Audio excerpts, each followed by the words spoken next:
আজকে স্টোরিটা লিখে পাঠিয়েছে একটা ভাইয়া। গল্পটা যখন আমি পড়ছিলাম আমি নিজেই কান্না করে দিছিলাম।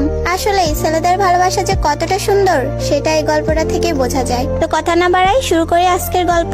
আমার নাম মুস্তাকিম, মেয়েটার নাম বলবেন না। তার সাথে আমার পরিচয় ফেসবুক থেকে। 2 দিন কথা বলার পর আমি তার ছবি দেখতে চাই, কিন্তু সে আমায় বলে সে বাটন ফোন ইউজ করে, ফেসবুক চালায়। তারপর আর তাকে দেখা হলো না। কাউকে না দেখে কথা বলা কেমন দেখায় বিষয়টা ভুলেই গেলাম। রোজ কথা বলতাম আমরা, তাই ওর থেকে ওর ফোন নাম্বারটা নিলাম। তারপর দিনে 2 থেকে 3 ঘন্টা কথা বলতাম। একটা সময় আমি তার মায়ায় পড়ে যাই। তারপর ভাবছি ওরে ভালোবাসার কথাটা বলবো, কিন্তু আমি তাকে কখনো দেখিনি। ওর বাসা আমার বাসা থেকে বেশি দূরে ছিল না। ওদের গ্রামের একটা ছেলে আমার স্কুলেই পড়তো। তার কাছে গল্পটা শেয়ার করি। সে আমায় বলে মেয়েটা ভালো। ওর কথায় ওর উপরে অনেক ভাবার পর ভাবলাম রিলেশনে যাব। ওর সাথে একদিন কথা না বলে আমি থাকতে পারতাম না। ও আমার অনেক যত্ন নিত, গোপনে অনেক ভালোবাসতো, কিন্তু প্রকাশ করতো না। 28 দিনের মাথায় ওরে আমি বলি তুমি কি আমাকে ভালোবাসো? সে বলে হয়তো। তারপর বুঝলাম সে সত্যি অনেক ভালোবাসে।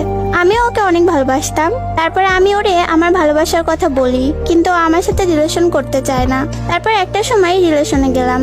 ও আমাকে দেখেছে, কিন্তু আমি ওকে অনেক ভালোবাসি, কিন্তু কখনো দেখিনি। তারপরে ভাবলাম সে যেমনই হোক চেহারা দিয়ে তার ভালোবাসা হয় না। এ কথা চিন্তা করে আমরা রিলেশনটা চালিয়ে গেলাম।